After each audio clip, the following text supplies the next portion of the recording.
Miris, sangat miris sekali. Dugaan pelecehan seksual di Pondok Pesantren Sukabumi.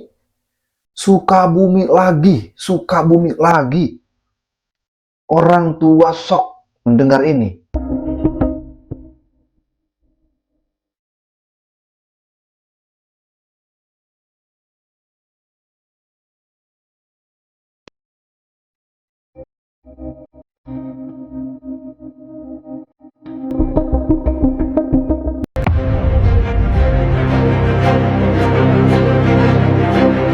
Dari lingkungan pesantren di daerah Cimenteng, Cimahi ya, Cikondang Cimahi ya, Kecamatan Cantayan ya. Kecamatan Cantayan. Sementara ini korbannya baru ada yang teridentifikasi baru 6 orang dan 2 orang laporan ditangani oleh orang tuanya. Totalnya Sementara yang informasi yang didapat sementara ini 6 orang. Usia rata-rata 14 ke 15 tahun pada saat terjadinya pelecehan. Tahun 2001 ini. Oke, baik. Assalamualaikum warahmatullahi wabarakatuh. Halo sobat rakyat semuanya. Jujur ya, berita ini bikin hati ini agak berat mendengarnya.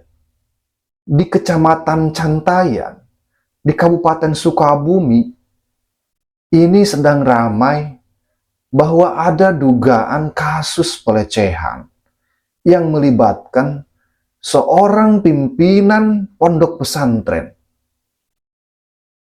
Dan yang bikin miris, korbannya itu adalah para santriwati, para santri putri.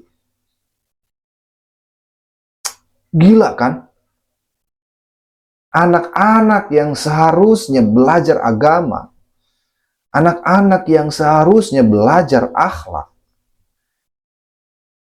anak-anak yang seharusnya belajar menjadi pribadi yang lebih baik, ini malah seperti ini kejadiannya. Informasinya dugaan ini sudah terjadi sejak beberapa tahun yang lalu. Dan baru terungkap sekarang, mulai terbongkar, mulai ketahuan. Karena ada korban yang berani berbicara. Kalau kita hitung dari tahun 2021 itu sudah banyak santri-santri yang udah alumni. Itu gimana nasibnya? Udahlah, kita jangan berfokus ke yang belakang. Kita fokus ke yang sekarang aja. Para korban telah berani berbicara bahwa ada tindakan pelecehan pimpinan pondok pesantren kepada santriwati. Katanya modusnya itu menggunakan dalih pengobatan dan juga pemberian ijazah ilmu untuk para santri-santri tersebut. Nah, sobat rakyat, kalau ini benar, ini bukan cuma pelanggaran hukum. Ini adalah pengkhianatan terhadap kepercayaan. Orang tua itu menitipkan anaknya itu ke pesantren itu bukan karena iseng, bukan. Itu adalah keputusan yang sangat besar. Itu adalah ada doa di situ, ada harapan di situ.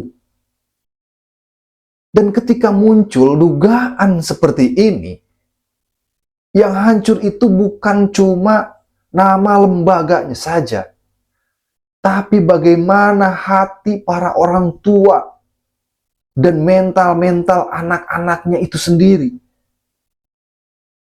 Sekali lagi ya, ini masih dugaan. Ini masih dugaan. Proses sekarang, proses hukumnya sedang berjalan. Dan kita tetap pegang atas praduga tidak bersalah. Ya. Tapi empati kita harus tetap jelas kepada korban. Karena dalam kasus seperti ini, yang paling menderita itu adalah biasanya korban, kan? Mereka sering takut berbicara. Mereka takut disalahkan. Mereka tidak sanggup untuk berbicara dan takut tidak dipercaya. Bayangkan, kalau Anda jadi orang tua, anak kita berangkat, mondok, dengan harapan menjadi anak yang soleha, tiba-tiba pulang dengan trauma. Itu pasti bukan luka yang kecil. Sobat rakyat, kita ini bangsa yang sangat religius. Pesantren itu adalah bagian dari sejarah dan kebanggaan kita. Jangan sampai ada oknum yang merusak kepercayaan itu. Kalau memang tidak bersalah, biarkan hukum yang membuktikannya. Dan kalau terbukti bersalah, hukum juga harus tegas. Hukum harus tegas. Karena keadilan itu penting. Bukan cuma untuk korban, ya, tapi untuk masa depan anak-anak yang lain. Untuk masa depan. Jangan sampai terulang lagi. Saya pribadi cuma bisa bilang, semoga korban diberikan kekuatan.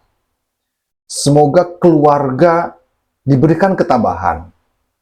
Dan semoga aparat bekerja dengan jujur dan transparan. Ya, sobat rakyat, menurut kalian bagaimana? Tulis pendapat kalian di kolom komentar. Tapi ingat, kita bahas dengan kepala yang dingin, tanpa ada fitnah, tanpa menyebarkan identitas siapapun. Ya. Karena empati itu lebih penting daripada sensasi, ya. Ingat itu.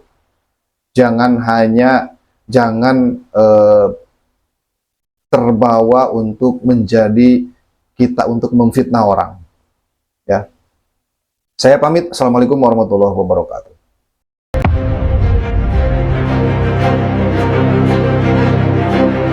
Dari lingkungan pesantren di daerah Cimenteng, Cimahi ya? Cikondang, Cimahi ya? Kecamatan Cantaya. Kecamatan Cantaya.